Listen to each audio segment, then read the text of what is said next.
Nasa ospital ang tatay ko, pero dinala ng asawa ko ang buong pamilya nilang 5 para magbakasyon. Pinutol ko ang komunikasyon sa kanya. Makalipas ang 2 buwan, na ospital naman ang biyenan kong lalaki, at tumawag ang asawa ko. Ana, pumunta ka na sa ospital at bayaran ang bill. May mga sakit na hindi nagmumula sa paghihiwalay, kundi sa sandaling napagtanto mong hindi ka kailanman itinuring na parte ng pamilya. Hanggang sa araw na pumanaw ang tatay ko, doon ko lang naintindihan na ang pinaka nakakatakot na bagay ay hindi ang kamatayan, kundi ang makita ang taong tinatawag mong asawa na nakangiti pa ring kumukuha ng litrato sa bakasyon habang ikaw ay nakaluhod na pumipirma sa death certificate. At mula sa araw na iyon, ipinangako ko sa aking sarili na kung wala nang kakampi sa akin, ako mismo ang lalaban para sa hustisya ng buhay ko. Ako si Ana. 23 taong gulang. Sa loob ng 7 taon bilang asawa, palagi kong iniisip na, kung magtitiis lang ako ng kaunti, kung magpaparaya lang ako ng kaunti, magiging mapayapa ang aming pamilya. Ngunit lumalabas na kung sino pa ang marunong magtimpi, siya pa ang lalong binabalewala. Noong gabing iyon, ang pasilyo ng Philippine General Hospital ay tila walang katapusan. Ang puting ilaw ay bumabagsak sa malamig na sahig. Nakaupo akong hindi gumagalaw sa isang plastic na upuan sa labas ng intensive care unit. Mahigpit na hawak ang death certificate na iniabot sa akin ng doktor. Wala na ang tatay ko. Pumanaw siya ng 3:15 ng madaling araw. Pumanaw siyang mahigpit pa ring hawak ang kamay ko, na para bang may gusto siyang sabihin ngunit wala ng lakas. Yumuko ako. Hindi na tumutulo ang aking mga luha. Sa sobrang pag-iyak ay tuyo na at mahapdi na ang aking mga mata. Biglang nag-vibrate ang telepono sa aking kamay. Tiningnan ko ang screen, hindi ito tawag mula sa asawa ko. Hindi rin text na nangangamusta, kundi isang notifikasyon mula sa social media. Kakapost lang ng biyenan kong babae ng bagong litrato. Pinindot ko ang isang larawan na kuha sa dalampasigan ng Boracay.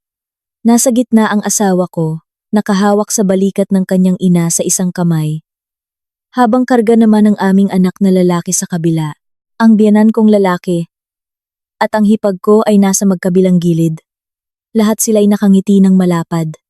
At ang caption ay may iilang salita lamang. Pamilya ang pinakamasayang lugar.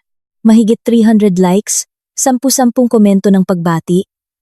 May isa pang nagsulat. Ang pamilya ninyo ay laging masaya. Nakakainggit, tinitigan ko ito ng matagal. Bahagyang sumilay ang isang ngiti sa aking labi. Hindi dahil sa tuwa, kundi dahil sa pait. Noong sandaling iyon, muling nag-vibrate ang telepono. Pagkakataong ito ay isang voice message mula sa biyenan ko. Binuksan ko ito. Ang boses niya ay masaya na. Para bang walang nangyari. Ana, ang mga bagay-bagay diyan sa pamilya mo, ikaw na ang bahala.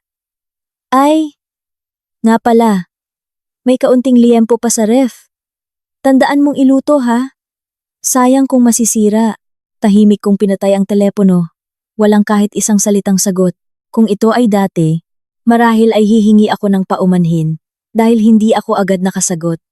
Ngunit ngayon, wala na akong gustong sabihin. Isang nurse ang dumaan. Nakita akong nakaupo pa rin. At marahan siyang nagtanong.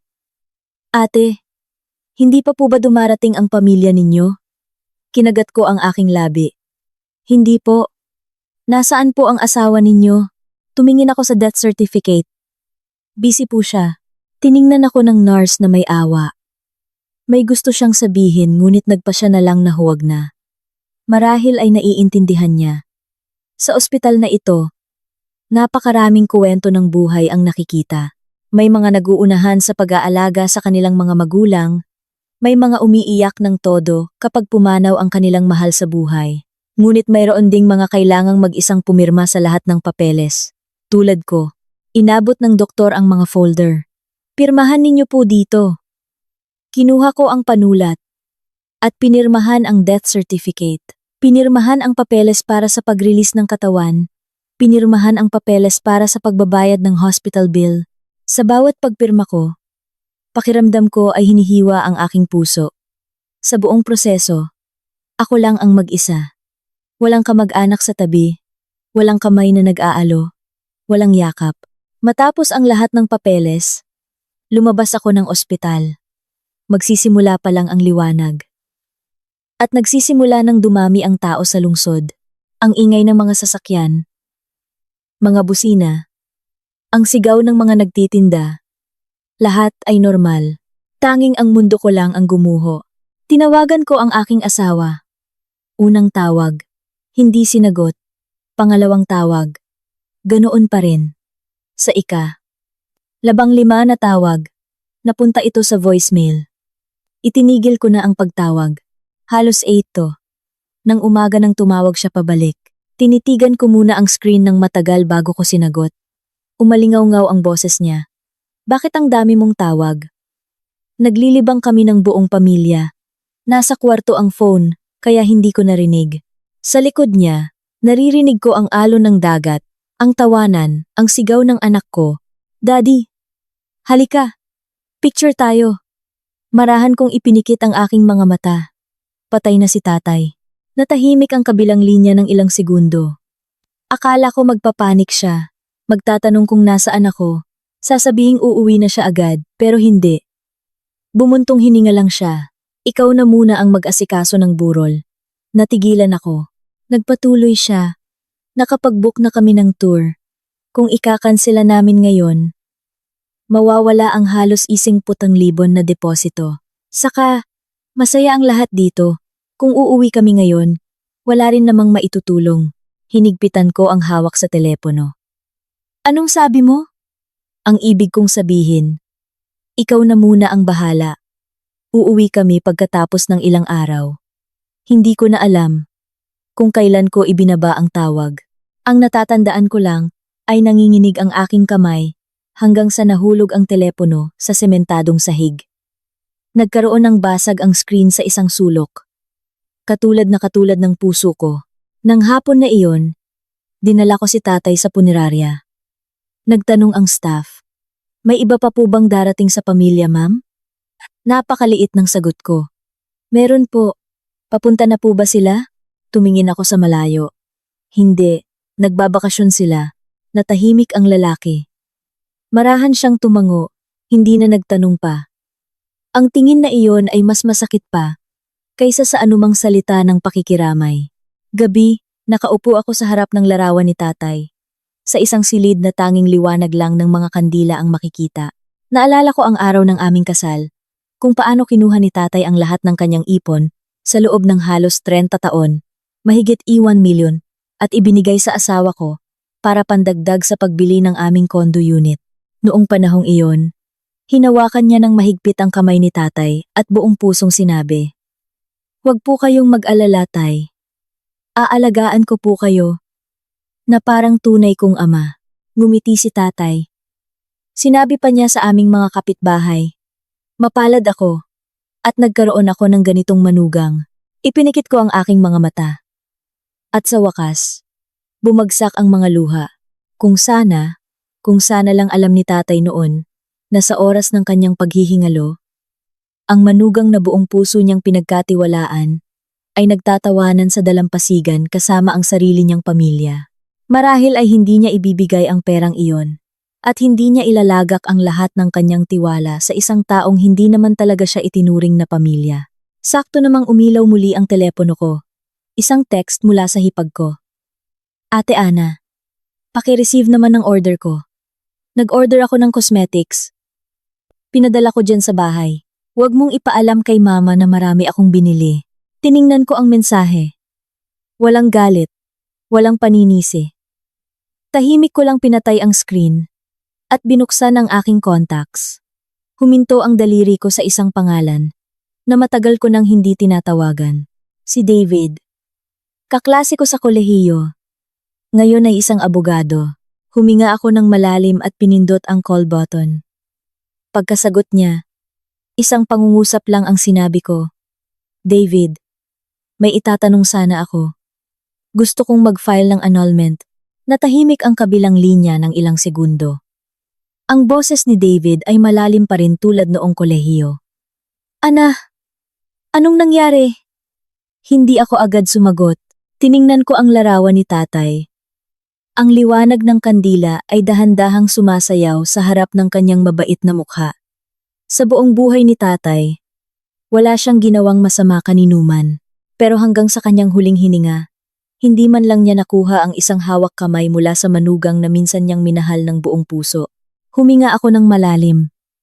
Patay na ang tatay ko, David. Natigilan si David. Kagabi, nakikiramay ako. Sa pagkakataong ito, hindi ko na napigilan ang aking mga luha. Ang lahat ng pagtitimping pinilit kong gawin mula kagabi ay tila gumuho dahil sa pangungusap na iyon. Humagulgol ako, hindi dahil sa pagkamatay ni tatay, kundi dahil sa wakas, may isang taong nagsabi sa akin ng nakikiramay ako. Isang simpleng pangungusap lang. Samantalang ang taong kasama ko sa hirap at ginhawa sa loob ng 7 taon, ay mas inalala pa ang perang deposito para sa kanilang bakasyon. Nang kumalma na ako, dahan-dahang nagtanong si David. Sabi mo gusto mong mag-file ng annulment? Oo. Pinag-isipan mo na ba itong mabuti? Tumingin ako sa labas ng bintana ng punerarya. Ilang tuyong dahon ang tinatangay ng hangin bago muling bumagsak. Katulad ng pagsasama namin na matagal ng bulok. Pero pilit ko pa ring pinanghahawakan sa pamamagitan ng pagtitiis. Mula kahapon hanggang ngayon, pinag-isipan ko ng mabuti. Hindi na nagtanong pa si David. Itago mo lahat ng dokumentong may kinalaman dyan. Resibo ng bank transfer. Deed of sale ng bahay. Passbook ni Tito. Kung naitago mo pa. Pati mga text. Tawag. Kahit ano. Huwag mong buburahin. Kahit hindi mo pagagamitin ngayon. Kakailanganin mo yan sa huli. Marahan akong tumango. Naiintindihan ko. Pagkababa ng tawag. Matagal akong nakaupo sa harap ng kabaong ni tatay. Ang mga dating kapitbahay ay isa-isang dumating para makiramay. Lahat sila'y nagtirik ng kandila at nag-alay ng dasal. Lahat sila'y nagtanong, nasaan ang manugang mo? Ngumingiti lang ako. Nasa business trip po sa malayo. Ayokong magkaroon pa ng masamang sabi-sabi si tatay. Hanggang sa huling sandali, sinubukan ko pa ring panatilihin ang kanyang dignidad. Pagsapit ng hapon, nag-video call ang asawa ko. Hindi para makita si tatay sa huling pagkakataon, kundi para ipagyabang na naglalaro ng parasailing ang aming anak. Nakangiti siya ng malapad, tuwang-tuwa siya. Bukas, pupunta kami ng vegan. Bibilhan kita ng pasalubong ha. Tiningnan ko ang screen. Sa likod niya ay ang asul na langit at kumikinang na dagat. Sa likod ko naman ay ang puting kurtina ng punerarya, ang paulit-ulit na dasal at ang amoy ng mga bulaklak at kandila na bumabalot sa buong silid. Dalawang eksena, dalawang mundo, dalawang tao na hindi naiisa ang landas. Isang salita lang ang sinabi ko. Wag na. Tila bahagya siyang nainis. Anong problema mo? Sinabi ko na sayo. Wala rin naman akong maitutulong dyan. Naiintindihan ko kung masama ang loob mo. Pero wag mong idamay ang lahat. Tumingin ako ng diretso sa screen. Noong nasa emergency room si tatay, 11 beses kitang tinawagan. Alam mo ba yon? Natigilan siya sandali, tapos mabilis na sumagot, naka-silent mode ang telepono. Saka, tapos na yon. Ang patay, patay na. Ang mga buhay, kailangang mag-isip para sa hinaharap. Ang bawat salita niya ay tumama sa aking tainga, mas malamig pa sa hanging amihan. Doon ko lang naintindihan. May mga taong hindi manhid sa isang sandali lang, kundi sadyang hindi marunong ilagay sa kanilang puso ang sakit ng iba. Pinatay ko ang tawag. Sa unang pagkakataon sa loob ng 7 taon, walang paliwanag, walang paghingi ng tawad. Gabi, inayos ko ang mga naiwang gamit ni tatay. Ang luma niyang relo, ang salamin na may gasgas na, ang kupas na jacket. Sa bulsa ng jacket, may isang papel na nakatupi ng 4 na beses. Binuksan ko ito. Listahan iyon ng mga perang naipon ni tatay. Bawat buwan, ilang libo. May buwan na ilang daan na lang. Sa ilalim, isinulat niya ng maayos. Ipon para sa anak ko. Para hindi siya mahirapan sa huli. Niyakap ko ng mahigpit ang papel sa aking dibdib, umiyak hanggang sa hindi na makahinga. Inilaan ni tatay ang buong buhay niya para sa akin. Pero ako, sa pinakakritikal na sandali niya, hindi ko man lang siya napigilang umalis. 3 araw ang lumipas, inilibing si tatay. Nang bumagsak ang huling pala ng lupa, matagal akong nakatayo. Tahimik. Ang hangin mula sa bukirin ay nagdala ng amoy ng bagong aning dayami. Bigla kong naalala ang sinabi ni tatay noon. Kung hindi ka na masaya, huwag mong pilitin. Iisa lang ang buhay mo. Noon, akala ko, nagbibiro lang siya. Ngayon ko lang naintindihan. Matagal na niyang nakikita ang kalungkutan ko sa aming pagsasama. Ayaw niya lang akong mapahiya, kaya hindi niya sinabi. Nang gabing iyon, bumalik ako sa aming kondo. Binuksan ko ang pinto. Lahat ay nasa dati pa ring ayos. Ang tsinelas ng asawa ko, ang mga laruan ng anak kong nakakalat sa sala, ang upuan kung saan laging nanonood ng TV ang biyenan ko. Ang bahay ay ganoon pa rin. Tanging ako lang ang hindi na ang babae ng 3 araw na nakalipas. Binuksan ko ang aparador, kinuha ang isang kahon na naglalaman ng lahat ng papeles. Ang kontrata sa pagbili ng unit, ang resibo ng transfer ng ER1 million, mula kay tatay, ang mga medical record, ang hospital bills. Isa-isa kong inilatag sa mesa. Sa unang pagkakataon sa buhay ko, ayoko nang magtiis. Ayoko na ring maghintay na magbago ang iba. May mga taong kapag nawalan lang ng pinakamahalagang bagay, sakalang nagkakaroon ng lakas ng loob na lumabas sa buhay na matagal nang nanakit sa kanila. Sakto namang nag-vibrate ang telepono. Isang text mula sa asawa ko. Uuwi na kami sa Makalawa. Magluto ka ng mga paborito ni Mama. Ay, nga pala. Sumasakit ang dibdib ni Papa nitong mga nakaraang araw. Baka pag-uwi, dadalhin namin siya sa doktor. Tiningnan ko ang screen. Bahagyang hinigpitan ang aking kamay. Isang kakaibang pakiramdam ang biglang umusbong sa aking puso. Wala nang galit, wala nang sakit, tanging isang malamig na katahimikan. 3 salita lang ang tinipa ko. Sige. Alam ko, at pinatay ko ang telepono. Hindi ko alam na makalipas lang ang 2 buwan. Ang biyenan kong lalaki na dating walang pakialam sa akin ay isusugod sa emergency room. At ang unang tawag na matatanggap ko mula sa aking asawa, matapos ang mahabang katahimikan, ay isang pangungusap na wawasak sa anumang pag-asang maayos pa ang aming pagsasama. Pumunta ka agad sa ospital. Magdeposito ka para sa bill ni Papa. Tinitigan ko ang mensaheng iyon ng matagal. Sa unang pagkakataon sa loob ng maraming buwan, ngumiti ako. Pero hindi na ito ang ngiti ng babaeng nagtitiis. Ang text ng asawa ko ay nanatiling nakabukas sa screen ng telepono. Ilang linya lang pero sapat na para mapatigil ako ng matagal. Ito ang unang beses mula nang mamatay si tatay.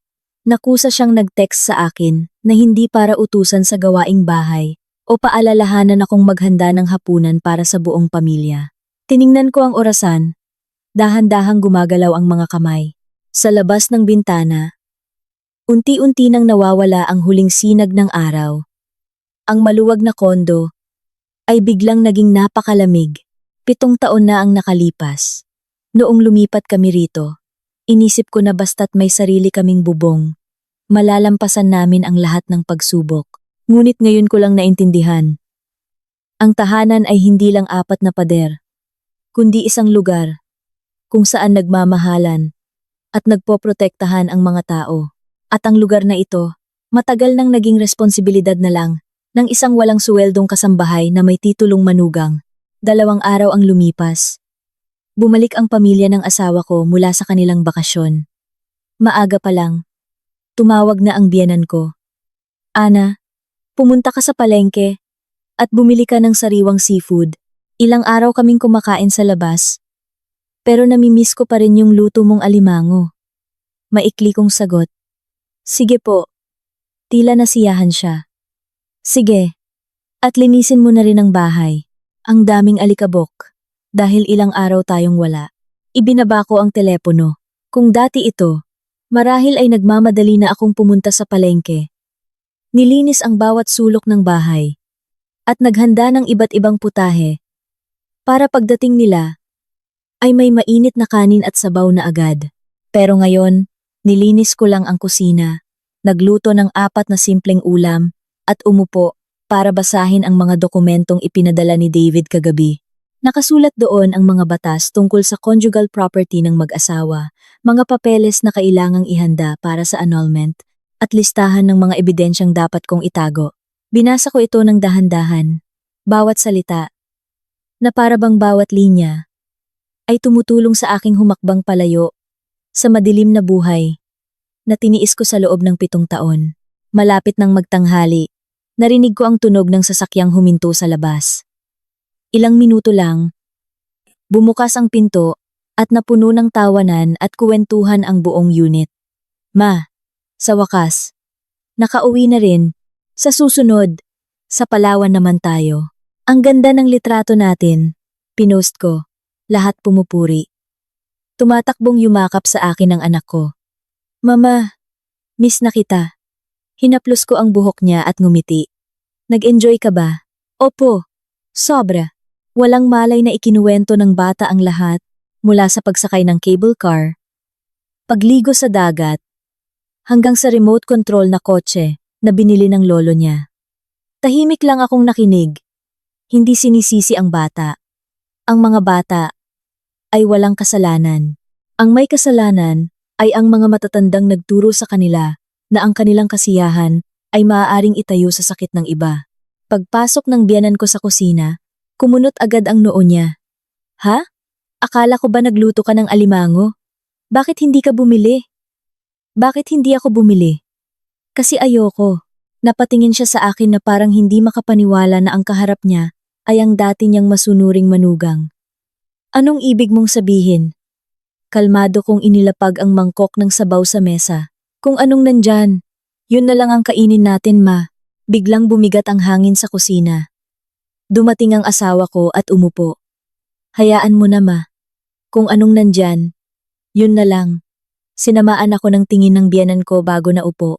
Sa buong hapunan, walang bumanggit tungkol kay tatay. Walang tanong kung tapos na ba ang burol, kung maayos ba ang libing, kung pagod ba ako.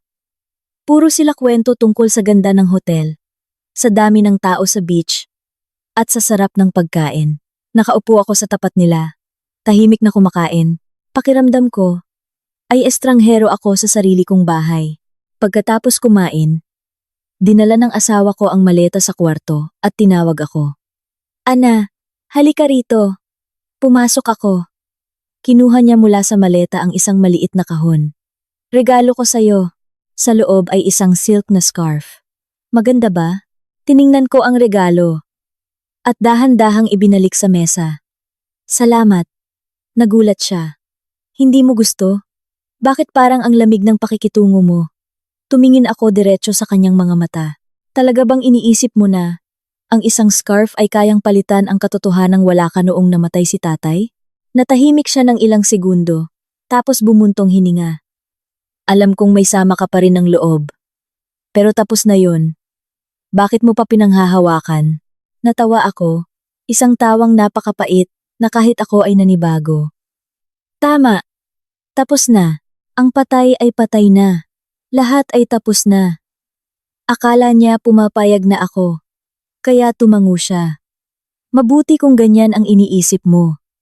Pero agad kong idinugtong. Tulad ng pagmamahal ko sa'yo. Biglang nawala ang ngiti sa mukha niya. Ana, huwag ka nang magsalita. Tumalikod ako at lumabas. Noong gabing iyon, halos hindi ako nakatulog. Binuksan ko ang bawat folder ng dokumento. Kinumpara ang bawat resibo, bawat bank statement. Ang 1,000,000 na inilipat ni tatay para sa bahay ay kumpleto pa rin ang ebidensya. Ang mga beses na inilipat ko ang sahod ko sa aming joint account ay malinaw na nakatala. Habang tinitingnan ko, lalo akong nasasaktan. Sa loob ng mga taon, akala ko nag-iipon ako para sa pamilya. Pero lumalabas na nag-aambag lang pala ako para isipin ng iba na ang sakripisyo ko ay isang bagay na natural lang. Isang linggo ang lumipas sa isang kakaibang katahimikan. Hindi ako nakipag-away. Hindi nagtanong. Hindi binalikan ang nakaraan. Ang katahimikang iyon ang nagpainip sa asawa ko. Isang gabi, Umupo siya sa tabi ko. Ana, kakaiba ka nitong mga nakaraang araw. Ayos ka lang ba? Ayos lang. Dati, kinakausap mo ako. Ngayon, ayaw mo nang magsalita. Isinara ko ang notebook. Anong gusto mong sabihin ko? Mag-usap tayo tulad ng dati. Paano yung dati? Yung normal. Tinitigan ko siya ng matagal. Natatandaan mo ba kung kailan tayo huling nag-usap bilang mag-asawa? Natigilan siya. Marahil kahit siya ay hindi na matandaan dahil sa mga nakaraang taon. Ang usapan namin ay umiikot lang sa tuition ng anak namin, sa bayarin sa kuryente, at tubig, kung ano ang gustong kainin ng nanay niya, o kung ano ang kailangan kong itulong sa kapatid niya. Ang pagmamahal ay matagal nang nawala. Tanging obligasyon na lang ang natira. Sakto namang tumunog ang telepono niya. Tiningnan niya ang screen at nagmamadaling tumayo. Si Papa. Pero ilang segundo lang, biglang namutla ang mukha niya. Pa, anong nangyari? Tumingala ako. Sa kabilang linya ay ang nagpapanik na boses ng biyenan ko. Sumasakit ng husto ang dibdib niya.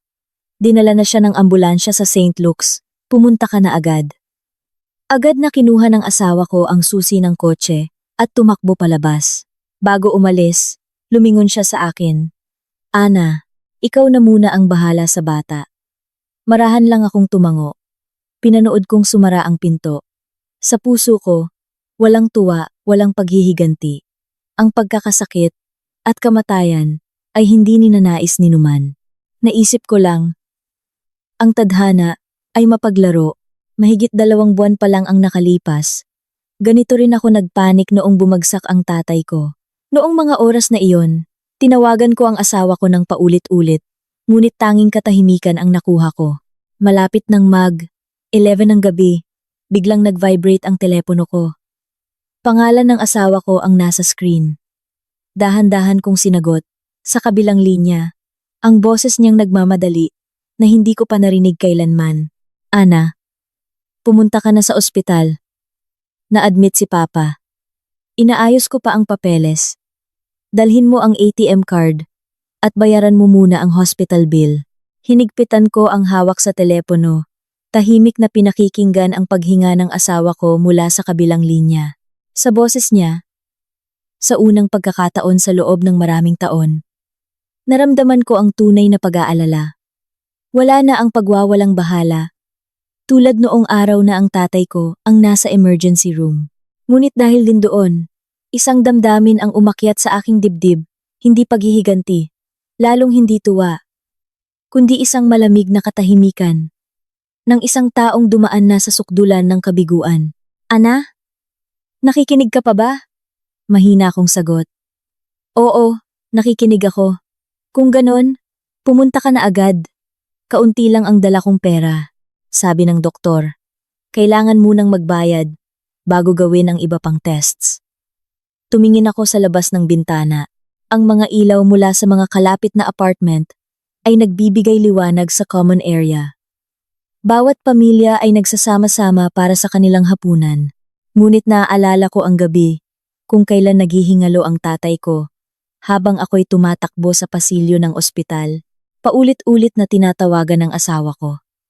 Hanggang sa uminit ang telepono ko, ngunit ang sagot lang ay walang katapusang ring. Mahina kong tinanong. Natatandaan mo pa ba kung ilang beses kitang tinawagan 2 buwan na ang nakalipas? Biglang tumahimik ang kabilang linya. Pagkatapos ng ilang segundo, mahina siyang nagsalita. Ana, hindi ito ang tamang oras para pag-usapan yan.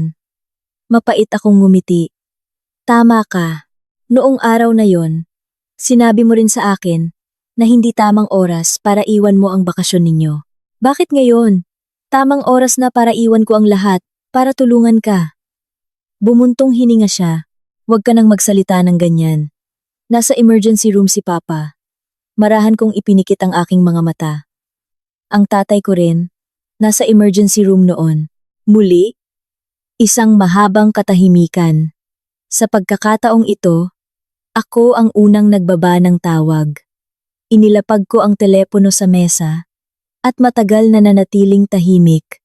Ang katahimikan sa bahay ay sobrang lalim na naririnig ko ang bawat tiktak ng orasan. Lumabas ang anak ko mula sa kanyang silid. Mama, kumusta na po si Lolo? Hinaplos ko ang kanyang buhok. Hindi pa alam ni Mama. Umiiyak po ba si Papa? Natigilan ako. Tiningnan ako ng anak ko, nang may inosenteng mga mata. Kanina po narinig ko si Papa sa telepono, parang umiiyak siya. Hindi ako sumagot. Niyakap ko na lang siya. Hindi naiintindihan ng batang ito kung bakit bihira nang ngumiti ang kanyang ina o kung bakit hindi nababalik ang kanyang lolo. Ang alam lang niya, nag-iiba ang mga matatanda. Noong gabing iyon, hindi ako pumunta sa ospital. Hindi rin ako tumawag pabalik. Halos hating gabi na, nang muling tumunog ang telepono.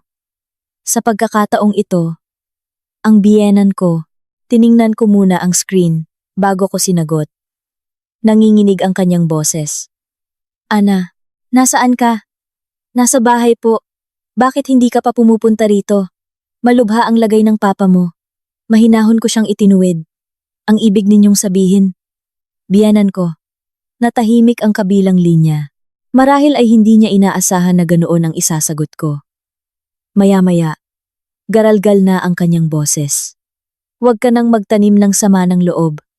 Iisang pamilya pa rin tayo. Mahina akong tumawa.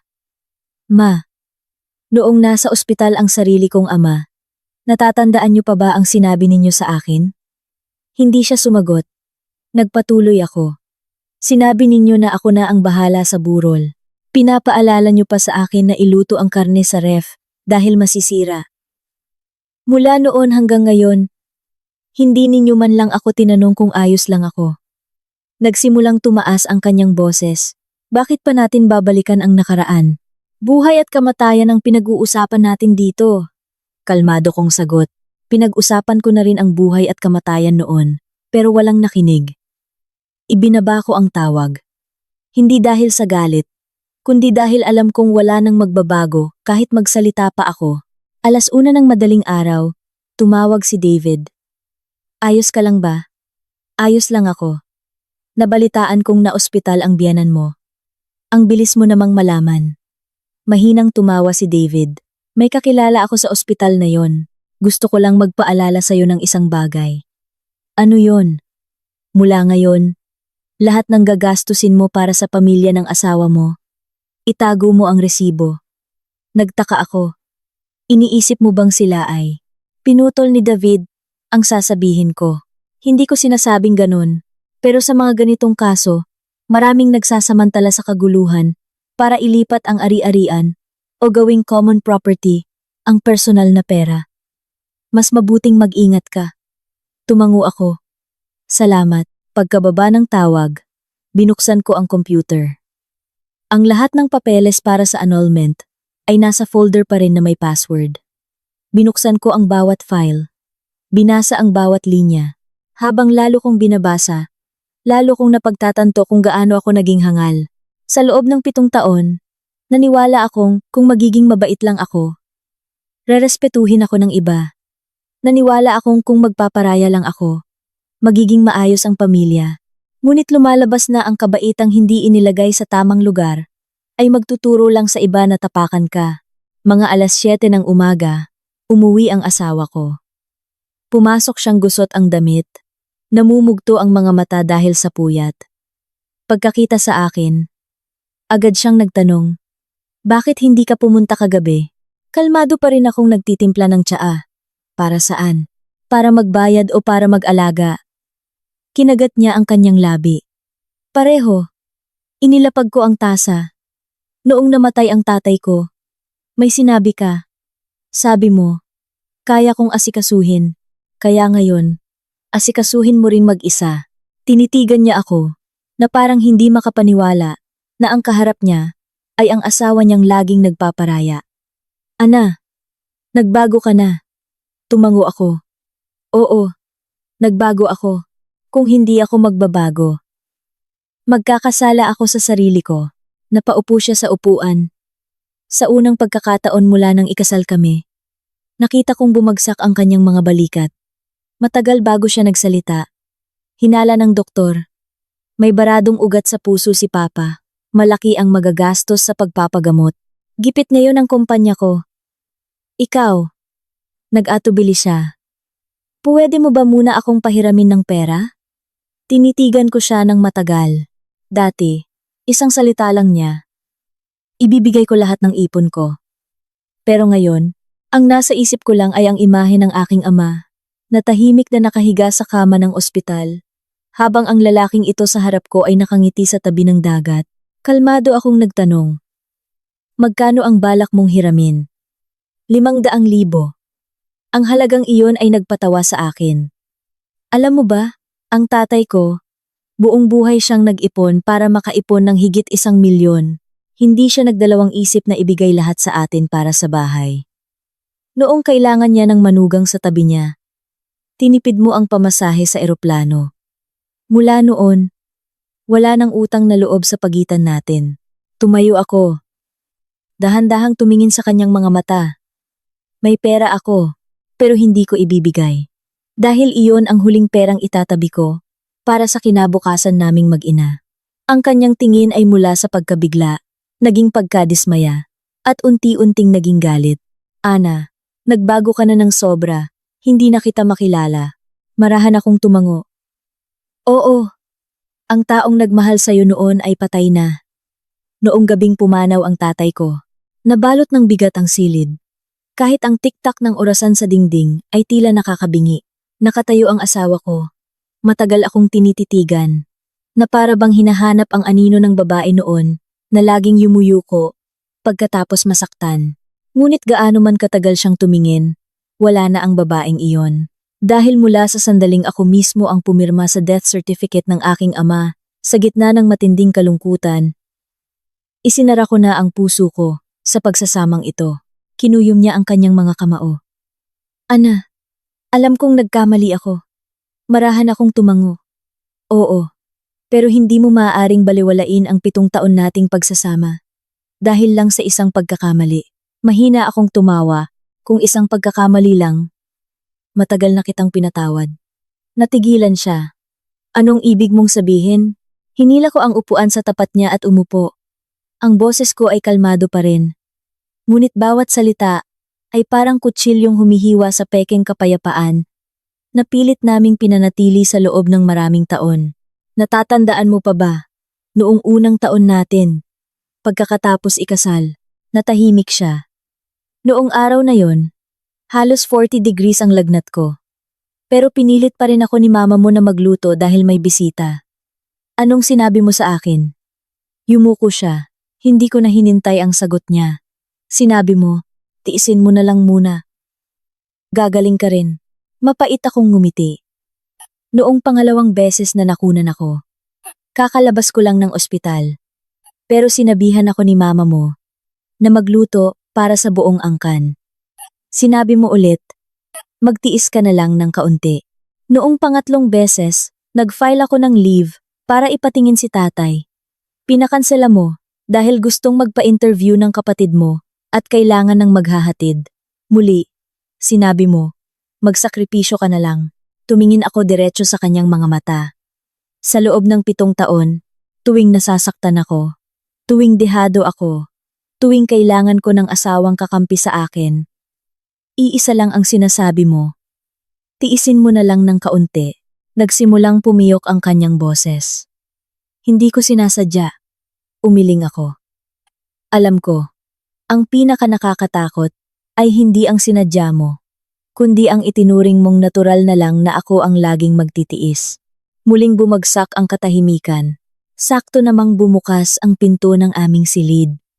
Lumabas ang biyenan ko na may pagod na mukha dahil sa magdamag na pagbabantay sa ospital. Pagkakita sa aming dalawa, agad siyang nagsalita. Ana, maghanda ka ng lugaw at dalhin mo sa ospital para sa papa mo. Kalmado kong sagot. Hindi po ako pupunta. Akala niya ay nagkamali siya ng dinig. Anong sabi mo? Hindi po ako pupunta.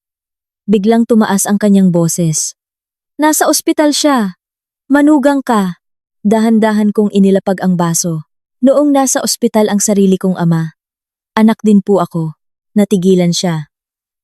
Ngunit pagkatapos ng ilang segundo, nagbago ang tono niya. at naging nanunumbat. Makikipagkwentahan ka pa ba sa matanda? Tiningnan ko siya. Ang mga mata ko ay sobrang kalmado na kahit siya ay natinag. Hindi po, tinatrato ko lang ang lahat kung paano nila ako tinrato noon. Ang pangungusap na iyon ay nagpatahimik sa buong silid. Agad na tumayo ang asawa ko. Mama, tama na. Lumingon ang biyenan ko sa kanya, iritado. Pinagtatanggol mo pa siya? Nagkaganyan yan. Dahil kinukonsinti mo, mahina akong ngumiti. Kung talagang kinonsinti niya ako, hindi sana hahantong sa ganito ang lahat. Sasagot pa sana siya nang tumunog ang telepono ng asawa ko. Pagsagot niya, namutla ang kanyang mukha. Opo, doktor. Sige po, bababa na ako. Pagkababa ng tawag, dali-dali niyang kinuha ang susi. Kailangan daw gawin ng ilang tests. Mas mataas sa inaasahan ng gastos. Ma, sama ka sa akin. Nagmamadaling umalis ang mag-ina. Pagkasara ng pinto, biglang tumahimik ang bahay. Pumunta ako sa balkonahe. Huminga ng malalim. At kinuha ang telepono para tawagan si David. Agad niyang sinagot. Nakinig ako. Gusto kong ihanda mo na ang mga papeles. Para sa annulment? Oo. Desidido ka na. Desidido na. Nag-isip si David ng ilang segundo bago nagtanong. Gusto mo bang ituloy ang petition kahit hindi siya pumayag? Tumingin ako sa kulay abong kalangitan. Siguradong hindi sila papayag. Kung ganun, ihahanda ko ang petition base sa psychological incapacity at fraud. Ako na ang bahala. Mahina akong nagpasalamat at ibinaba ang tawag. Sakto namang bumukas ulit ang pinto. Medyo nagulat ako nang hindi ang asawa ko ang pumasok, kundi ang kapatid niyang babae. Pagkapasok niya, inilapag niya ang kanyang bag at tiningnan ako. Ate, anong problema? Narinig ko kay mama na ayaw mo raw pumunta sa ospital. Oo, sobra ka na yata. Kalmado akong nagsali ng tubig. Sa tingin mo? Siyempre, may sakit ang papa namin. Marahan akong tumango. Oo, noong namatay ang tatay ko, nasaan ka? Natigilan siya. Nagpatuloy ako. Natatandaan mo pa ba? Yung litrato mo sa beach? Ang ganda ng ngiti mo. Sobrang ganda na kalahating oras ko. Yung tinitigan habang naghihintay na ibaba sa lupa ang kabaong ni tatay. Biglang namutla ang mukha niya. Ate, hindi ko alam. Hindi mo alam? Mapait akong ngumiti. Noong tumawag ako para sabihing patay na si tatay, sino ang sumagot na huwag kong sirain ang kasiyahan ng pamilya? Kinagat niya ang labi, hindi na makapagsalita. Matagal bago siya nagsalita ng mahina. Sorry po, iyon ang unang sorry na narinig ko. Mula sa pamilya ng asawa ko mula nang mamatay si tatay. Ngunit sayang. Huli na. Kalmado ko siyang tiningnan. Ang sorry mo ay maaaring magpagaan ng loob mo. Pero hindi nito kayang buhayin ng tatay ko. Tahimik siyang yumuko at umalis. Nang hapong iyon, habang inaayos ko ang mga huling alaala ni tatay para dalhin sa dati niyang bahay, biglang may notifikasyon mula sa bangko ang telepono ko. Binuksan ko ito. Isang mensahe na may nag-login sa savings account ko mula sa isang hindi kilalang device. Biglang kumabog ang dibdib ko. Ang account na iyon ang pinaglagyan ko ng lahat ng natirang pera matapos mamatay si tatay, kasama na ang insurance at mga ipon ko sa loob ng maraming taon. Bukod sa akin, iisa lang ang nakakaalam ng password sa internet banking ang asawa ko. Dahil siya ang nag-set up nito para sa akin noon. Agad kong pinalitan lahat ng password at tumawag sa bangko. Pagkatapos ng ilang minuto, sumagot ang staff. Ma'am, mga 10 minuto po ang nakalipas. May 3 beses na nag-attempt mag-login pero nabigo. Kaya automatikong nilock ng system ang access. Hinigpitan ko ang hawak sa telepono. Isang masamang kutob ang biglang sumagi sa isip ko. Marahil ang pagsasamang ito ay hindi na lang tungkol sa pagtataksil sa damdamin, kundi nagsimula na ring magkaroon ng mga lihim na may kinalaman sa pera na hindi ko kailanman nalaman. Nakatayo pa rin ako sa gitna ng mataong bangko. Dahil sa isip ko, umuulit-ulit ang sinabi ng babaeng tumawag kanina, na ginamit ng asawa ko ang aming kondo bilang kolateral sa isang utang na wala akong kaalam-alam. Ang ikinagulat ko ay hindi lang ang halaga, kundi ang katotohanang itinago niya ito sa akin ng ilang buwan, habang araw-araw pa rin kaming nagsasama na parang walang anumang sikreto. Sinubukan kong panatilihing kalmado ang aking boses. Pwede ko po bang malaman ang detalye? Magalang na sumagot ang babae. Dahil confidential po ito. Kailangan po nating mag-usap ng personal. Kailan po kayo pwedeng pumunta? Tiningnan ko ang orasan. Ngayong hapon. Sige po, hihintayin ko kayo. Pagkatapos ng tawag, huminga ako ng malalim at agad na tinawagan si David. Pagkasagot niya, sinabi ko agad, may problema. Matapos marinig ang buong kwento, naging seryoso ang boses ni David. Huwag mo munang tanungin ang asawa mo. Kung may problema talaga, ang una niyang gagawin ay maghanda ng paliwanag o magbura ng ebidensya. Gusto kong puntahan mo muna. Yung nagpautang. Alamin ang lahat batay sa papeles. Tumango ako.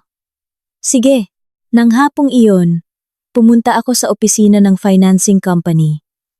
Ang babaeng tumawag sa akin ang head ng kanilang department. Matapos kumpirmahin ang aking pagkakakilanlan, inilapag niya sa harap ko ang isang makapal na folder. Tingnan ninyo po. Binuksan ko ang bawat pahina loan application, mortgage contract, listahan ng ari-arian, income statement lahat ay may pangalan ng asawa ko. Ngunit sa huling pahina, biglang nanginig ang aking kamay. Iyon ang bahagi para sa pirma ng co-owner ng ari-arian. Sa ilalim, may isang pirma sa ibabaw ng aking pangalan.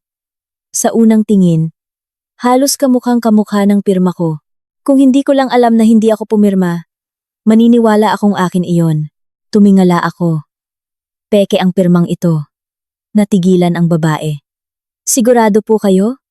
Sigurado ako. Hindi ko ito pinirmahan. Kumunot ang kanyang noo at kumuha ng isa pang folder. Ito po ang video recording ng contract signing. Tinitigan kong mabuti ang babaeng nakaupo sa tabi ng asawa ko. Nakasuot siya ng face mask at malaking sombrero na halos tumatakip sa kanyang mukha. Sa buong proseso, tagiliran lang ang nakunan. Pagkatapos pumirma, agad siyang umalis. Bumilis ang tibok ng puso ko. Hindi ninyo ba chinek ang ID? Bumuntong hininga ang babae. Kumpleto po ang papeles ng photocopy. Maaaring nagkaroon ng pagkakamali ang staff. Sa pag-verify sa camera, isinara ko ang folder. Magkano ang utang? $1,000,000, 5,000,000. Ang halagang iyon ay nagpanginig sa akin. Ang $1.5 million ay hindi lang mas malaki sa ipon namin, kundi sapat para malagay sa alanganin ang aming kondo. Na-release na ba? Opo, lahat ay na-transfer sa personal account ng asawa ninyo. Natahimik ako. Saan napunta ang pera? Kung talagang gipit ang kumpanya, bakit hindi niya nabanggit ang utang na ito? Tiningnan ako ng babae na may pag-aalala. Kung peke po talaga ang pirma, dapat po kayong makipag-usap sa abogado. Pasensya na po. Tumango ako at kinuha ang kopya ng mga dokumento. Pagbaba ko sa lobby, muling tumunog ang telepono ko. Ang asawa ko. Sinagot ko.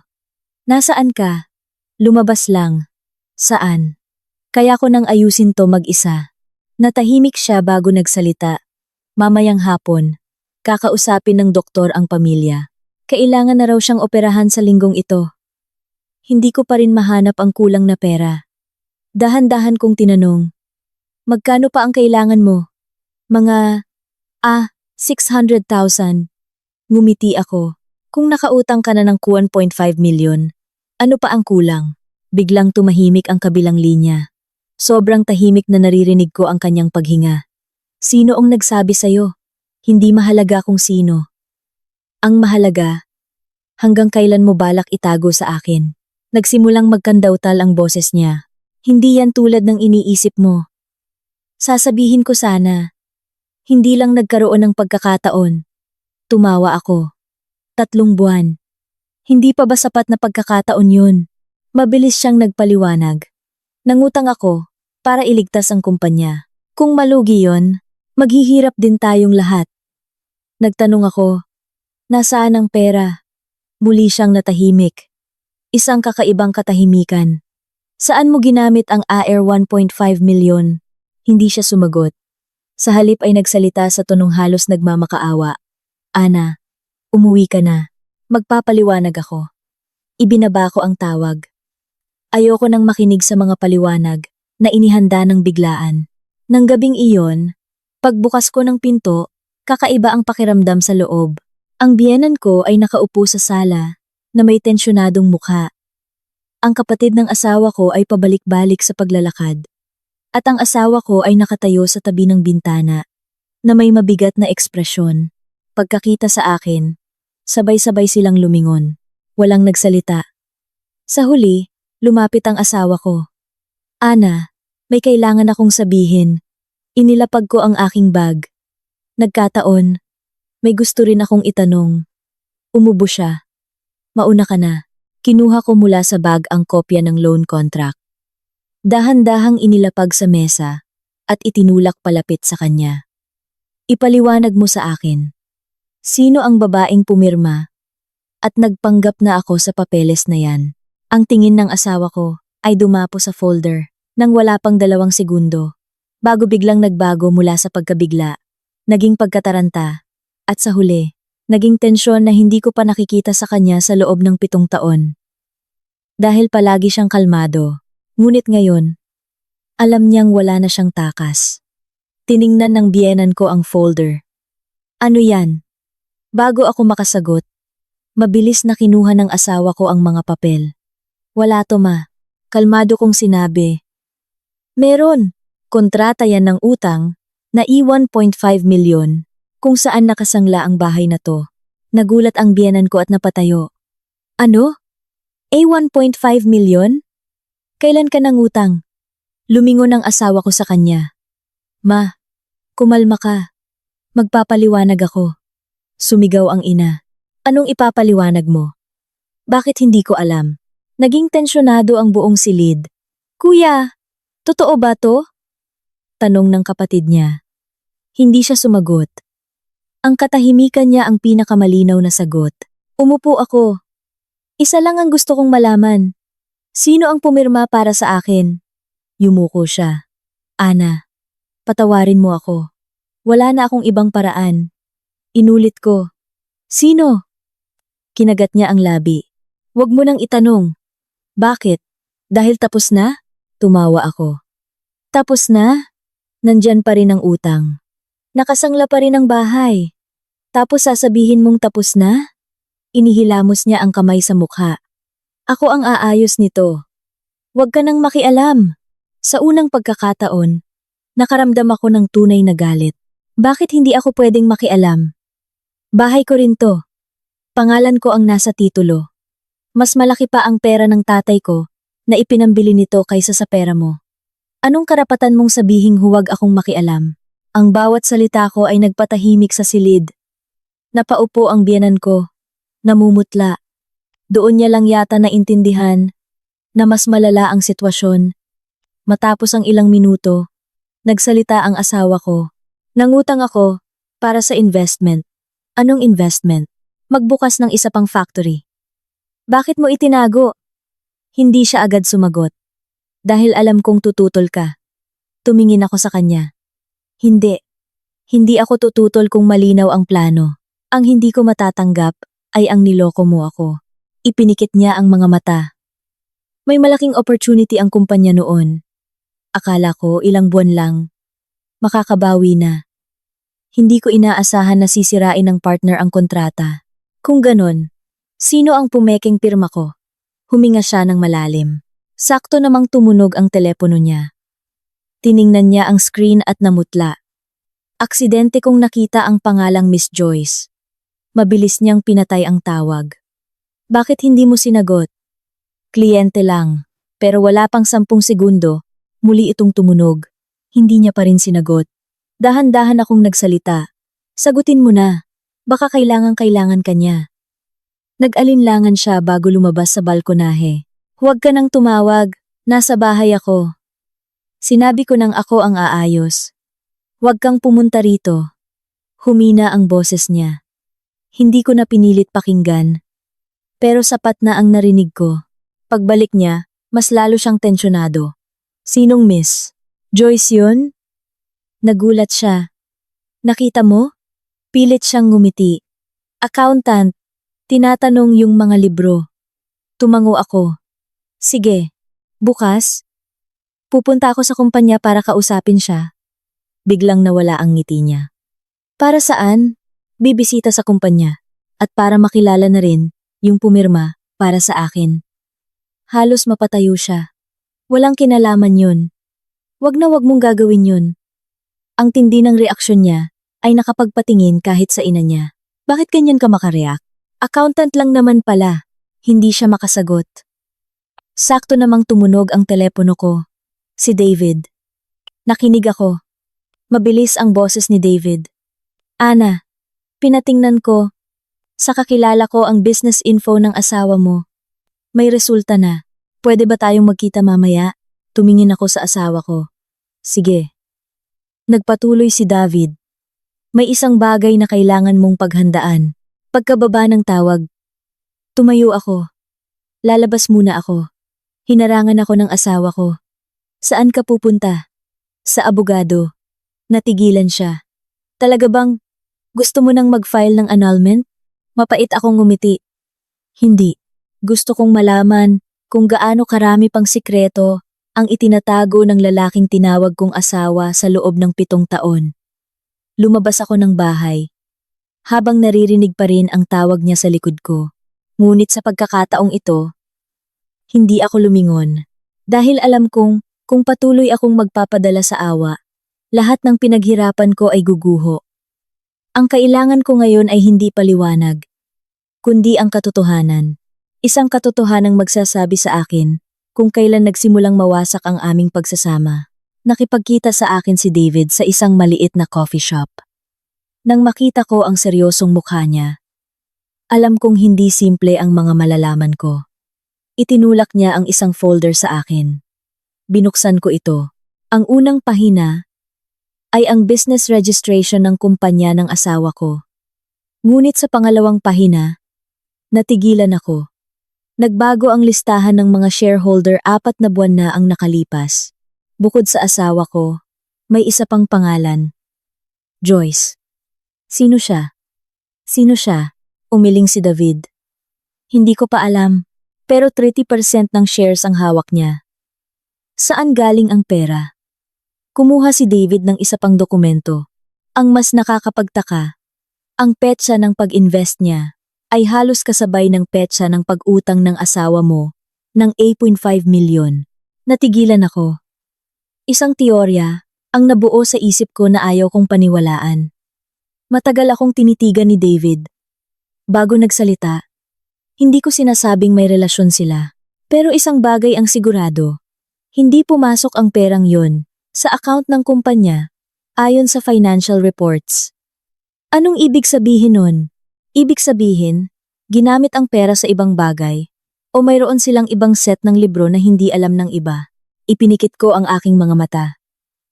Ang sinabi ng asawa ko tungkol sa pagliligtas sa kumpanya ay bahagi lang ng katotohanan. O baka hindi talaga totoo. May isa pa, sabi ni David.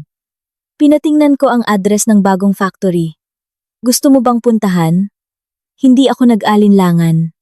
Tara, halos 9:00 na kami dumating. Ang daan papasok ay tahimik. Nakasabit pa ang pangalan ng kumpanya. Pero sa loob ay halos walang operasyon. Isang matandang guwardiya lang ang nandoon. Good evening po. May trabaho pa po ba sa loob? Umiling ang guwardiya. Mahigit 1 buwan nang sarado. Nagulat ako. Mahigit 1 buwan? Opo. Inilipat na halos lahat ng makina. Nag-resign na rin ang mga trabahador. Tumingin ako kay David. Kumunot ang noo niya. Madalas po bang pumunta rito ang manager? Nag-isip ang guwardiya. Bihira. Isang batang babae lang ang madalas dito. Siya ang nag-aayos ng papeles. Si Joyce po ba? Tumango siya. Oo. Si Miss Joyce. Araw-araw yan dito. Kawawa nga. Parang siya ang sumasalo sa trabaho ng manager. Natahimik ako.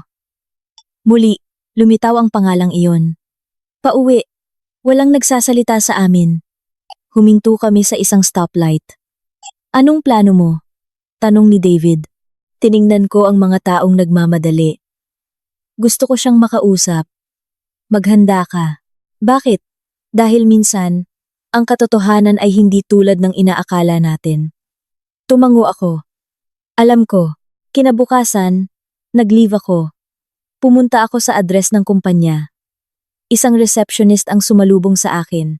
Sino po ang kailangan ninyo? Gusto kong makausap si Miss Joyce. Tumawag ang receptionist at ngumiti. Pinapapasok po kayo. Dinala niya ako sa isang maliit na silid sa dulo ng pasilyo. Pagbukas ng pinto, isang babae na mga 30 taong gulang ang tumayo. Simpleng-simple ang suot niya. Pagod ang mukha malayo sa imahe ng kabit na inakala ko. Kayo po si Mrs. Ana, tama po? Nagulat ako. Kilala mo ako? Mapait siyang ngumiti. Opo. Alam kong darating din ang araw na ito. Umupo ako sa tapat niya. Kung ganon, diretsuhin na natin. Sino ka? Natahimik siya ng ilang segundo bago kumuha ng isang sobre mula sa drawer. Nasa loob po ang lahat ng kailangan ninyo. Binuksan ko ito. Mga kontrata, resibo, at detalyadong talaan. Habang binabasa ko, napagtanto kong ang AU 1.5 million ay ginamit nga sa negosyo. Pero karamihan ay pambayad sa mga lumang utang ng kumpanya. Tumingala ako. Bakit itinago ng asawa ko? Bumuntong hininga si Joyce. Dahil inisip niyang kung malalaman ninyong palugi na ang kumpanya, hindi kayo papayag na isang laang bahay. Ang pirma ko? Yumuko si Joyce. Hindi po ako ang pumirma. Wala po ako roon. Natigilan ako. Hindi ikaw? Umiling siya. Tumutol po ako. Sinabi ko sa kanyang sabihin ang totoo sa inyo. Pero sabi niya, naayos na raw niya. Lalo akong naguluhan. Kung hindi si Joyce ang nasa video, sino? Sakto namang tumunog ang telepono ni Joyce. Nagbago agad ang kanyang mukha. May problema. Anong nangyari? Tumingin siya sa akin. Nag-aalala. Dumating po ang asawa ninyo. Alam niyang nandito kayo. Wala pang 10 segundo. Narinig namin ang mabilis na mga yabag. Bumukas ang pinto. Nakatayo ang asawa ko. Humihingal. Pawisan. Ang tingin niya ay dumaan sa akin, bago tumuon sa folder sa mesa. Tumingin siya kay Joyce. Ipinakita mo na sa kanya lahat? Noong sandaling tumayo ang asawa ko, sa harap ng pinto, para bang huminto ang mundo, walang nagsalita. Tahimik kong isinara ang folder. Ang tanong ngayon ay hindi kung paano niya nalaman na nandito ako, kundi ang takot sa kanyang mga mata nang makita niya ang mga papeles. Ang tingin ng isang taong alam na ang sikreto niya ay nabunyag na. Si Joyce ang unang nagsalita. Nandito ka na pala. Hindi siya pinansin ng asawa ko. Tumingin lang siya sa akin. Ana, umuwi na tayo. Magpapaliwanag ako. Tumingala ako. Ilang beses mo nang sinabi yan? Natigilan siya. Sa tuwing may problema, sinasabi mong sa bahay. Pero pag uwi, sinasabi mong sa ibang araw na lang. Hanggang sa ako na ang kailangang maghanap ng katotohanan. Yumuko siya, kinuyom ang mga kamao. Tumingin ako sa kanyang mga mata. Sige, magsalita ka. Nakikinig ako. Huminga siya ng malalim. Ang utang. Ako ang pumirma. Itinago ko sa'yo. Pero wala akong intensyon na kunin ang bahay ninyo ng anak natin. Mahina akong tumawa. Intensyon? Alam mo ba na walang pakialam ang batas sa intensyon? Papeles ang tinitingnan nila. Kung hindi ka makabayad, hindi ka tatanungin ng bangko kung mahal mo ba ang pamilya mo. Hindi siya nakasagot. Dahan-dahang tumayo si Joyce. Ben, sabihin mo na ang totoo. Lumingon ang asawa ko. Joyce, huwag kang makialam, umiling siya. Ayokong patuloy kang isipin ni Mrs. Ana na masama. Kumunot ang noo ko. Anong hindi ko naiintindihan? Tiningnan ako ni Joyce. Mulat sa pool. Akala ninyo kasabwat niya ako sa panloloko. Pero ang totoo, palagi ko siyang sinasabihan na magsabi ng totoo sa inyo. Tinitigan ko siya. Walang pagkukunwari. Kung ganon, Bakit ka pa nanatili? Mapait siyang ngumiti. Dahil kung aalis ako, mahigit 20 empleyado ang mawawalan ng sahod. Nagulat ako. Kumuha siya ng isang makapal na libro. Ito ang record ng gastos. 3 buwan na. Halos pampasahod na lang ang pera. Ibinenta ni Ben ang kotse niya. Pati relo. Nanghiram na rin sa mga kaibigan. Lumingon ako sa asawa ko. Ngayon ko lang narinig yon. Ang sasakyang ginagamit niya pala ay inuupahan lang. Naalala kong madalas siyang mag-taxi o manghiram. Kapag tinatanong ko, sinasabi niyang nasa maintenance. Kailan mo ibinenta ang kotse? 3 buwan na. Bakit hindi mo sinabi? Ayokong mag-alala ka. Mapait akong ngumiti. O ayaw mong malaman kung palugi na ang kumpanya? Yumuko siya. Nagpatuloy si Joyce. Sa totoo lang, hindi palugi ang kumpanya. Pero kung hindi mababayaran ang pinakamalaking utang sa katapusan ng buwan, tapos na ang lahat. Tiningnan ko ang libro. Ang utang ay hindi aisle na lambi-an libo, kundi halos ay 5 milyon. Gaano karami pang utang ang tinatago mo? Pagod siyang umupo. Wala na. Yan na lahat. Balak kong sabihin kapag maayos na ang lahat. Umiling ako. Alam mo ba kung ano ang pinakamasakit? Hindi ang pera, kundi ang tingin mo sa akin, na hindi ako mapagkakatiwalaan para harapin ang problema kasama mo. Tumingala siya. Namumula ang mga mata. Ana, dahil mahal na mahal kita, ayokong mahirapan ka. Tumawa ako. Mahal? Ang taong nagmamahal sa asawa ay hindi hahayaang mag-isa ang asawa niya habang pumipirma ng death certificate ng ama. Ang taong nagmamahal ay hindi itutuloy ang bakasyon. Ang taong nagmamahal ay hindi pepekein ang pirma ng asawa. Bawat salita ko ay nagpapamutla sa kanya. Sakto namang bumukas ang pinto. Isang lalaking mga 50 anyos ang pumasok. Pagkakita sa kanya, agad na tumayo si Joyce. Sir, tumango ang lalaki at tumingin sa asawa ko. Ben, hindi mo pa rin ba sinasabi ang totoo? Nagulat ako. Ito po si Mr. Reyes, ang founder ng kumpanya. Ipinasa niya ang pamamahala kay Ben last year. Bumati ako. Matagal akong tinitigan ni Mr. Reyes bago bumuntong hininga. Pasensya na. Dapat sana'y mas maaga kitang kinausap. Kumuha siya ng sobre mula sa kanyang bag. Ito ang minutes ng meeting. Dapat mo tong basahin. Binuksan ko ito. Ang unang linya pa lang ay nagpatigil sa akin. Nakasulat na ang Ayer 1.5 milyon na utang ay hindi para sa expansion, hindi rin pambayad utang lang, kundi malaking bahagi nito ay ginamit pambayad danyos sa isang customer matapos ang isang malubhang aksidente sa trabaho. Sa factory 4 na buwan na ang nakalipas. Kung hindi makakapagbayad, madedemanda ang kumpanya at mawawalan ng trabaho ang lahat. Tumingin ako sa asawa ko. Tumango siya. Wala na akong ibang pagpipilian noon. Bakit hindi ka nag-report sa pulis at insurance? Bumuntong hininga si Mr. Reyes. Tumanggi ang insurance dahil may paglabag sa safety protocols. Kung idedemanda kami, agad na magsasara ang kumpanya. Tiningnan ko ang mga papel. Sa unang pagkakataon, naintindihan kong hindi lang itim at puti ang katotohanan. May mga pagkakamaling nagmumula sa takot. Maraming pagkakamali ang asawa ko. Pero hindi pala para sa pansariling luho ang pera. Ngunit isang tanong ang nananatili. Isinara ko ang folder. Maaari kong maintindihan kung bakit ka ng utang. Pero may isang bagay na hindi mo pa sinasagot. Tumingin siya. Tinitigan ko siya sa mata.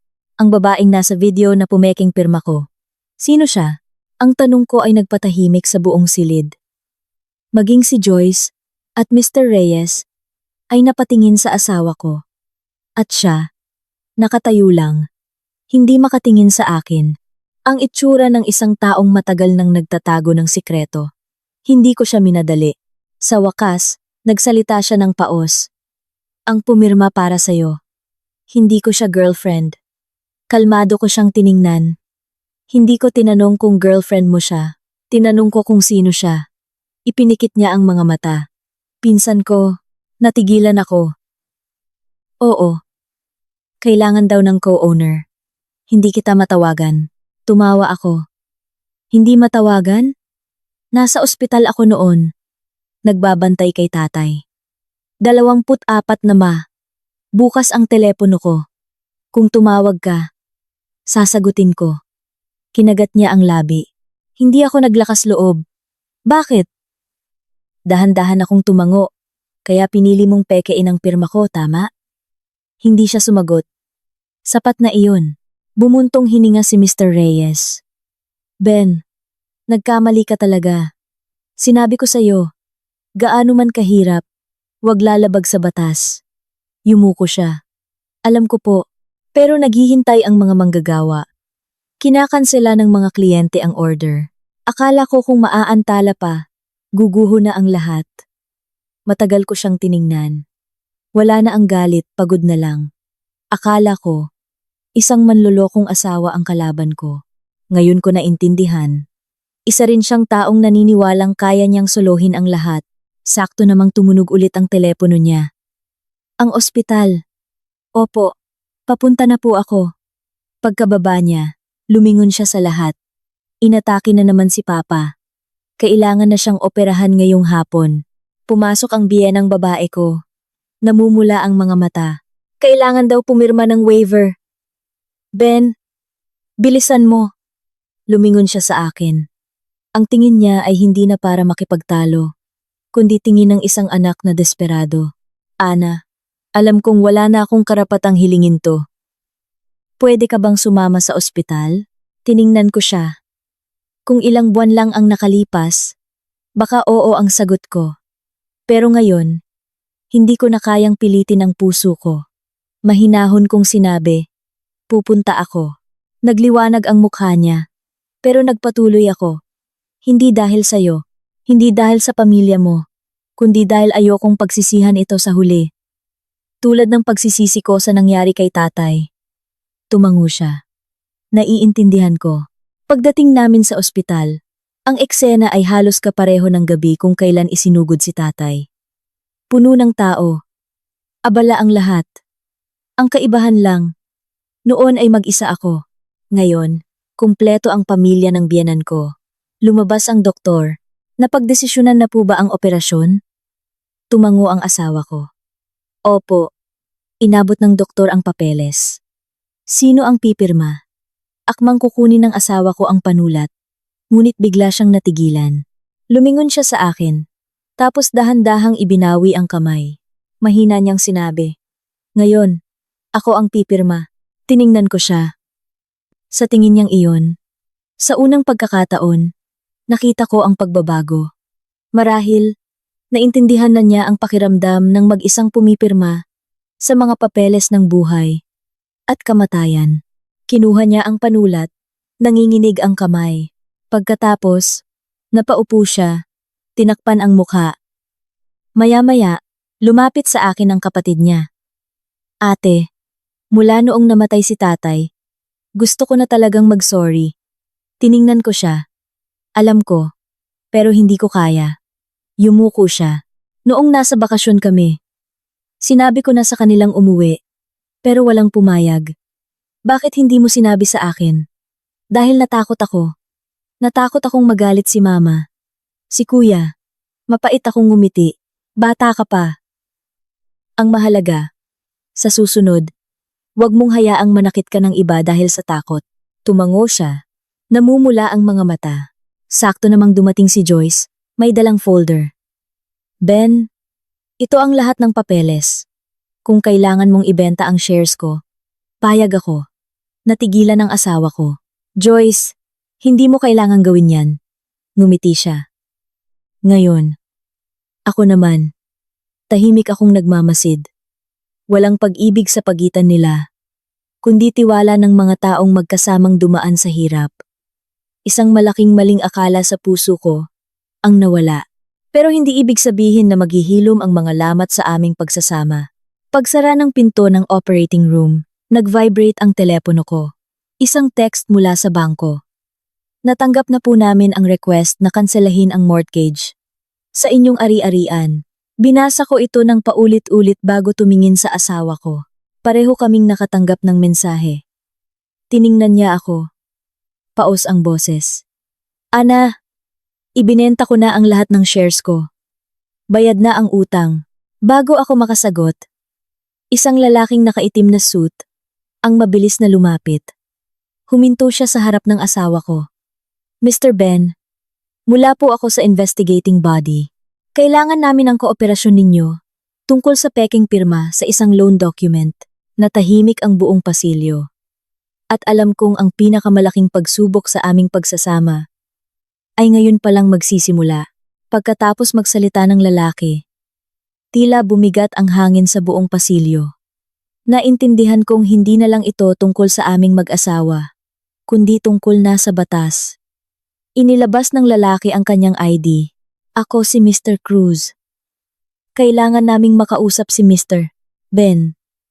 Mas kalmado ang asawa ko kaysa sa inaasahan ko. Makikipagtulungan po ako. Namutla ang biyenan ko. Anong nangyayari? May kasalanan ba ang anak ko? Mahinahong sumagot si Mr. Cruz. Para lang po sa investigasyon, ang pamemeke ng pirma ay isang seryosong bagay. Sakto namang lumabas ang doktor mula sa operating room. Matagumpay po ang operasyon. Stable na ang pasyente. Isang malakas na buntong hininga ang narinig mula sa lahat. Umiyak ang biyanan ko. Ang asawa ko naman ay yumuko lang. Kinuyom ang mga kamao. Lumapit si Mr. Cruz. Mr. Ben, pwede po ba tayong mag-usap? Tumango siya. Bago umalis, lumingon siya sa akin.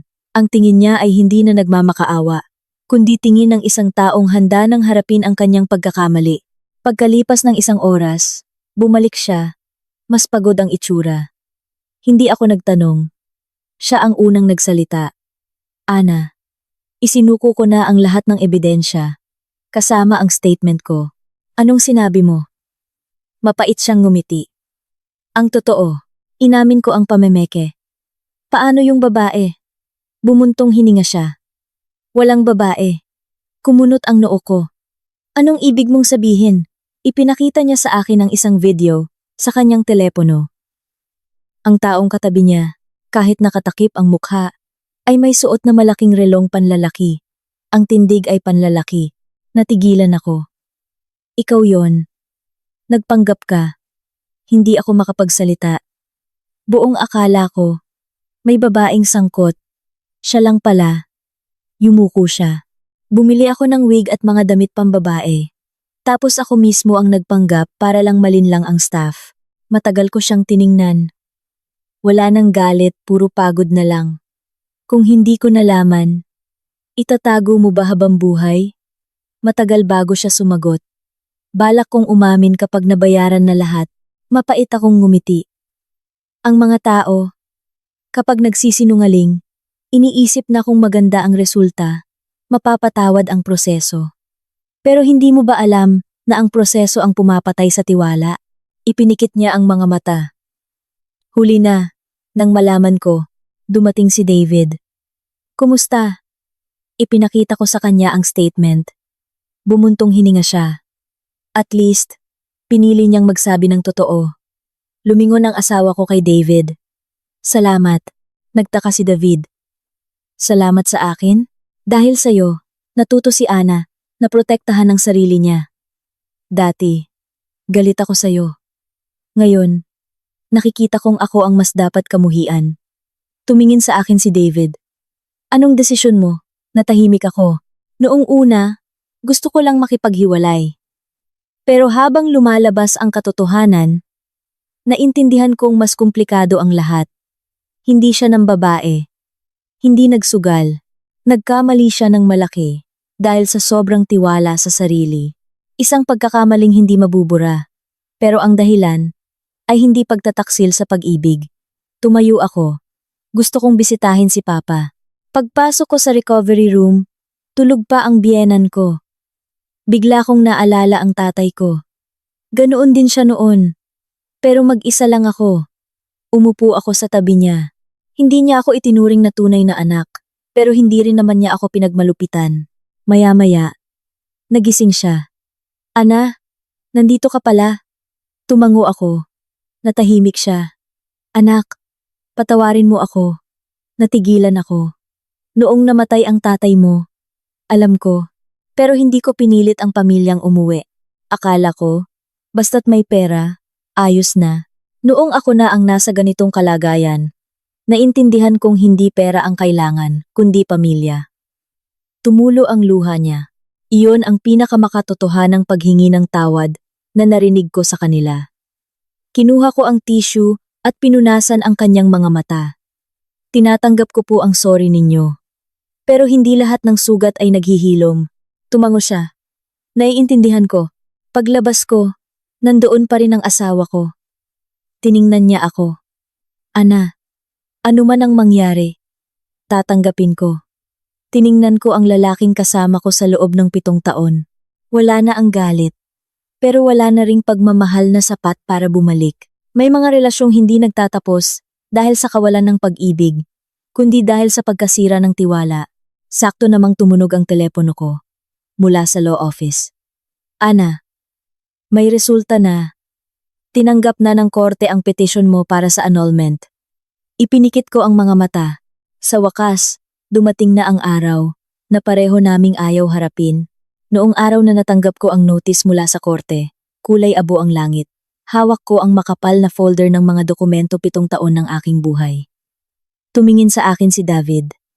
Huling tanong, kung ngayon, pumayag siya sa lahat ng gusto mo, kusang loob na hinati ang ari-arian, at inako ang lahat ng responsibilidad, magbabago ba ang desisyon mo? Matagal akong natahimik. Umiling ako. Hindi. Bakit?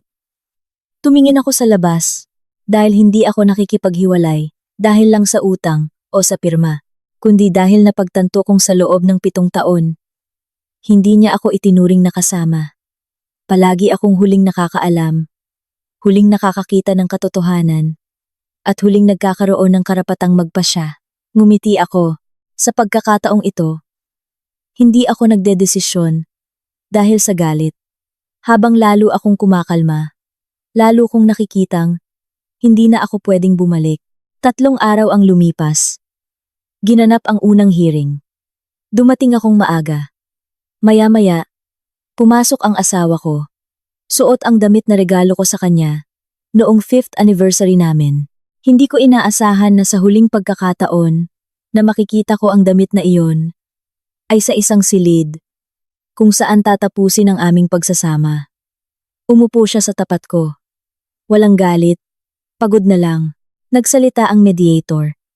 Bata pa kayo, may anak. Pag-isipan ninyong mabuti. Matagal akong tiningnan ng asawa ko bago nagsalita.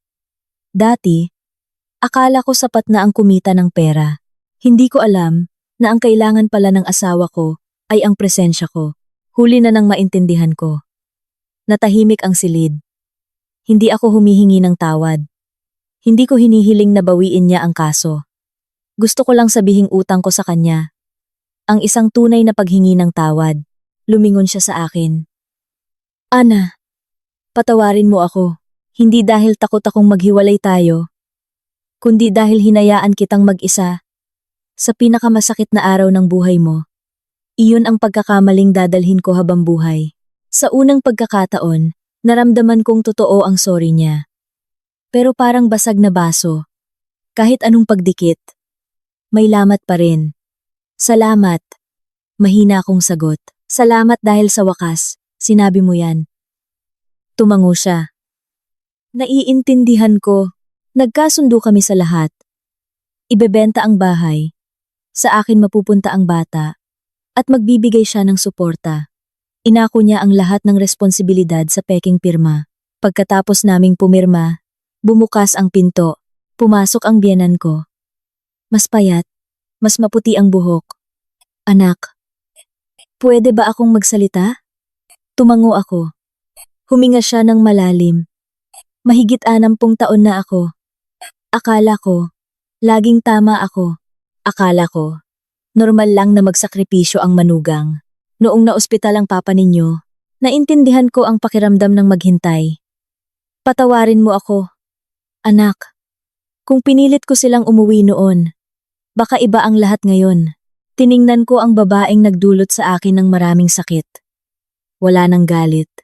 Lumapit ako at inalalayan siyang umupo. Hindi na po ako galit sa inyo. Tumingin siya. Talaga? Tumango ako. Pinili kong magpatawad. Hindi para sa iba, kundi para sa sarili ko. Para hindi ko dalhin ang bigat na ito habang buhay. Tumulo ang luha niya. Hinawakan ang kamay ko. Sa unang pagkakataon, naramdaman kong ang hawak niya ay hindi para utusan ako, kundi puno ng pagsisisi. Nang hapon na iyon, bumalik ako sa aming bahay para kunin ang mga huling gamit. Tinanggal ko ang aming wedding picture. Tiningnan ko ito ng matagal bago inilagay sa isang kahon. Hindi ko pinunit. Bahagi pa rin iyon ng kabataan ko. Paalis na ako nang tumakbo ang anak ko. At yumakap sa akin. Mama, sabi ni Lola, sa inyo na po ako titira? Tumango ako. Paano po si Papa? Papa ko pa rin po ba siya? Ang tanong niya ay kumirot sa puso ko. Lumuhod ako. Anak, kahit hindi na kami magkasama, si Papa mo pa rin siya. Hinding-hindi magbabago yon. Tumango siya at lalong yumakap. Tumingala ako at nakita ang asawa ko sa may pinto. Tahimik na nakatingin sa amin. Namumula ang mga mata. Walang nagsalita. Pero alam naming ang susunod na hearing ay hindi na para maglaban, kundi para isara ang isang kabanata. Noong araw ng huling hearing, suot ko ang bestidang regalo sa akin ni tatay. Pagtingin ko sa salamin, napagtanto kong ang oras ay hindi nagbubura ng sakit, pero ginagawa nitong peklat na paalala na minsan kang nasaktan, bumagsak, at naging sapat na malakas para bumangon. Pumasok ako sa korte na kalmado. Nandoon na ang asawa ko, mas payat, may iilang puting buhok na. Nagkatinginan kami, at tumango. Tinanong ng hukom, may pag-asa pa bang magkabalikan? Ang tanong ay nagbalik ng lahat ng alaala ang pangako niyang hindi ako paiiyakin. Ang mga panahong nag-iipon kami. Ang saya noong isinilang ang anak namin. Ang tulong ni tatay. Lahat ay totoo. Ang sakit ay totoo rin. Dahan-dahan akong tumayo. Wala na po, Your Honor. Tumingin ang hukom sa asawa ko. Mahal ko pa rin po ang asawa ko. Sabi niya. Pero pumapayag po akong maghiwalay kami. Ako ang sumira sa tiwala niya. Ang pagpilit na manatili ay kasakiman na lang. Ipinikit ko ang mga mata. Marahil, ito ang unang beses na inuna niya ang nararamdaman ko. Ibinaba ang hatol. Opisyal na kaming hiwalay. Paglabas namin, biglang umulan. Isang payong ang biglang sumilong sa akin. Ang asawa ko. Hayaan mong ihatid ko kayo sa sasakyan. Hindi ako tumanggi. Hinawakan ng anak namin ang kamay ko at ang kamay ng ama niya. Papa, sa weekend, football tayo ha? Ngumiti siya. Oo, anak. Pangako. Tumingin sa akin ang anak ko. Sama ka, Mama? Hinaplos ko ang ulo niya. May gagawin si Mama. Kayo na lang ni Papa ha? Opo. Napangiti ako. Marahil, ito ang pinakamabuti para sa kanya. Hindi isang pamilyang puno ng away, kundi isang ama at ina na, kahit magkahiwalay, ay parehong nagmamahal sa kanya. Makalipas ang higit isang taon, lumipat ako sa mas maliit pero maaliwalas na apartment. Ang anak ko ay nasanay na sa setup. Ang dati kong asawa ay hindi kailanman pumalya sa pagsundo at pagsuporta. Nagtrabaho siya ng mabuti para ayusin ang kumpanya at harapin ang kanyang pagkakamali sa batas. Dahil sabi niya, may mga pagkakamaling hindi mabubura. Pero maaaring piliin kung paano ito pananagutan. Isang hapon, dinalaw ko ang puntod ni tatay. Tay, okay na po ako. Hindi na ako umiiyak. Hindi na rin po ako galit. Naintindihan kong ang pagpapatawad ay hindi para kalimutan, kundi para makapagpatuloy. Sakto namang may dumating. Ang dati kong asawa, may dala ring bulaklak. Hindi niya alam na darating ako. Yumuko siya sa harap ng puntod. Tito, pasensya na po. Alam kong huli na. Pero gusto ko pa ring sabihing, hindi ko nasamahan si Ana. Noong kailangan niya ako. Dadalhin ko ang pagsisising ito habang buhay. Inilapag niya ang bulaklak at umalis. Hindi lumingon. Hindi nagsalita. Pinanood ko siyang maglakad palayo. May mga taong itinadhana para sa isa't isa. Mayroon ding mga nagkasama lang para magturo ng leksyon. Akala ko, ang kaligayahan ay ang panatilihin ang isang kasal. Ngayon ko naintindihan. Ang tunay na kaligayahan ay ang mahalin ang sarili, pahalagahan ang mga taong nandyan sa hirap, at maging matapang na umalis kapag wala ng tiwala. Ngumiti ako. Hinawakan ang kamay ng anak ko at humakbang pasulong dahil alam kong sa dulo ng daan may mga bagong pagsubok, bagong saya, at bagong pagkakataon, at ang nakaraan, masaya man o malungkot, ay magiging alaala na lang na nagpapaalala sa akin na minsan akong naging mahina, nasaktan, at naging sapat na matapang para magsimulang muli. Ang mga kwento ay nagwawakas, ngunit ang mga aral ay nananatili. Ang tahanan ay hindi nasisira sa araw ng paghihiwalay, kundi sa mga maliliit na pagwawalang bahala, isang hindi nasagot na tawag, isang pagkaing hindi pinagsaluhan, isang pangakong laging ipinagpapabukas. Ang buhay ay hindi natatakot sa kahirapan, kundi sa pagsisisi. Ang pinakamahalaga ay hindi pera, kundi oras, isang hapunan kasama ang mga magulang, isang hawak kamay sa oras ng pangangailangan, isang umuwi na ako habang nandyan pa sila. Ang pag-aasawa ay hindi tunggalian kung sino ang mas maraming naisakripisyo, kundi kung itinuturing pa ba ng dalawang tao ang isa't isa bilang kasama. Ang pagsasabi ng totoo, gaano man kasakit, ay mas mabuti kaysa sa isang kasinungalingan.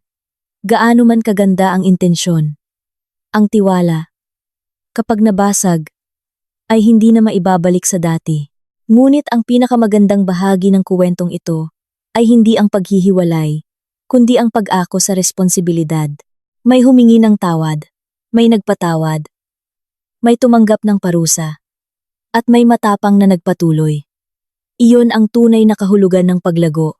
Sana, pagkatapos nito, may mga tatawag sa kanilang mga magulang, may uuwi ng mas maaga para sa hapunan, may hihingi ng tawad sa kanilang mga minamahal, dahil ang buhay ay maikli kapag kaya pang magmahal. Magmahal sa pamamagitan ng presensya. Kapag kaya pang magpasalamat, magpasalamat sa pamamagitan ng gawa. At kapag kaya pang humawak ng kamay, huwag hayaang ang anumang bagay ay maging dahilan para itulak palayo ang mga pinakamahalagang tao sa ating buhay. Ang halaga ng isang tao ay hindi nasusukat sa kung ano ang mayroon siya, kundi sa kung gaano siya nagmahal at kung gaano karaming magagandang alaala ang iniwan niya sa puso ng iba.